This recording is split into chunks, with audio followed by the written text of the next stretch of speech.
Welcome back to Film Buff Bros, and in this episode, we're going to talk about our favorite movie villains. Oh, yeah. All right, so many to choose from. This might be my favorite. He's different than the ones I'm going to mention. We've talked about American Psycho at least once before. I'm pretty sure like 2 or 3 times. So I'm not going with Patrick Bateman. Man, I don't even know the names of the characters, but it's Henry Fonda's character in I was gonna say No Country for Old Men. That's another interesting villain. But Henry Fonda in Once Upon a Time in the West. And runner-up is the guy from Inglourious Basterds. Again, I can't remember his name. Christoph Waltz. I can't remember the character's name, I should say. I know you know his name, right? Hans You said it the other day. Or something like that. Yeah. But him and Henry Fonda are, I guess you could say, evil. They're amoral. They are trying to achieve their goals, and death is just something inconsequential to them. Whether it's children, the crippled train guy who's trying to create the railroad track all the way to the ocean. And really with both of them, I keep mentioning both of them, they're kind of tied, but if I have to pick one, I would say I'd probably say I'll go with Henry Fonda's character because he's more serious. He's way more what he wants is money, and it seems like he can't really achieve like happiness. He's like never happy, whereas Christoph Waltz is really wants to like get promoted and do like a good job at what he's doing, and he takes joy in that, and he's very jovial, and that's why he's obviously a villain, but he's just not as like dark as Henry Fonda's character.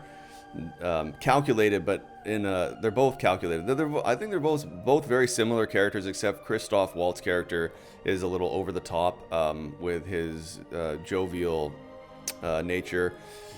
Side note, one more runner-up, not even going to talk about him much, but Night of the Hunter, Robert Mitchum's character. Everyone needs to watch that movie. I only saw it, a year or so ago, and I'd like to watch it again, but it's a great villain there too. Yeah, it's because when we were doing this, planning it, I was thinking, what defines a villain? Motive? Does he have to be human? Can he be a robot, alien? So, whatever. So, with I think his name is Frank from Once Upon a Time in the West, where it's like, like you said, his primary motive seems to be money. Hans Landa, and he doesn't seem to be like taking too much pleasure in his like evil, whereas Hans Landa like does like get a really sick sense because he loves the power. He has this really, he's enjoying his evil deeds.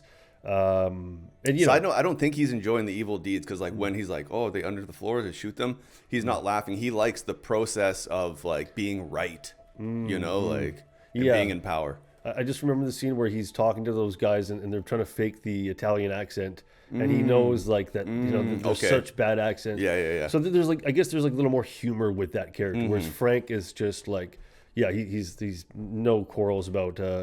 It's strictly business for him. My favorite villain is Lecter, because I was thinking that this guy he just goes like as far as you can go with like he tortures like people, and so he's not just a killer, or he's doing bad deeds or anything. He's like eating people, and I don't know how much worse you can that when that scene in Hannibal where he feeds Ray Liotta his brain while he's still alive.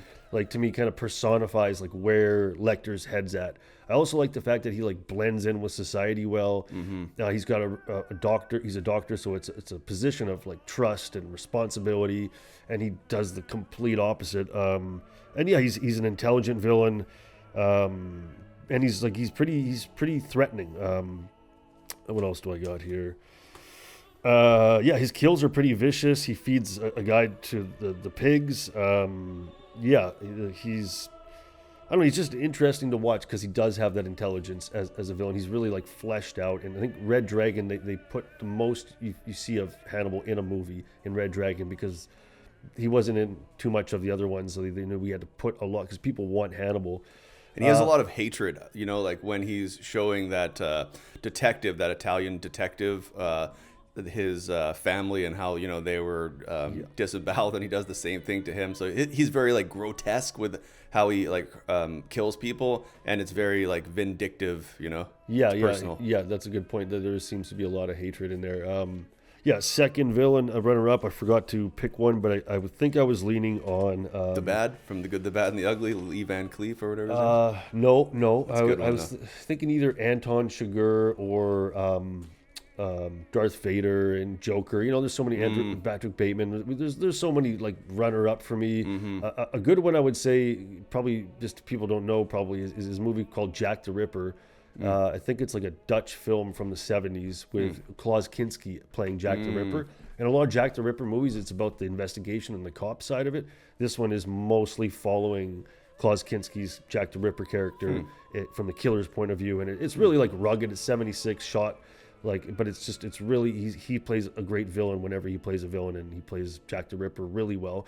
Who was a great villain? Jack the Ripper, he was a real life villain who never got caught.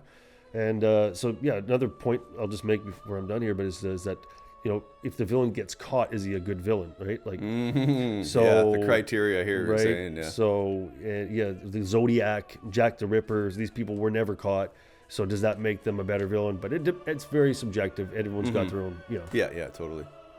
All right, that's our episode for this week. Tune in next week for another episode, and please click down below to like and subscribe, and also please let us know with a comment what kind of movies you'd like to see us review next. Thanks for watching, guys.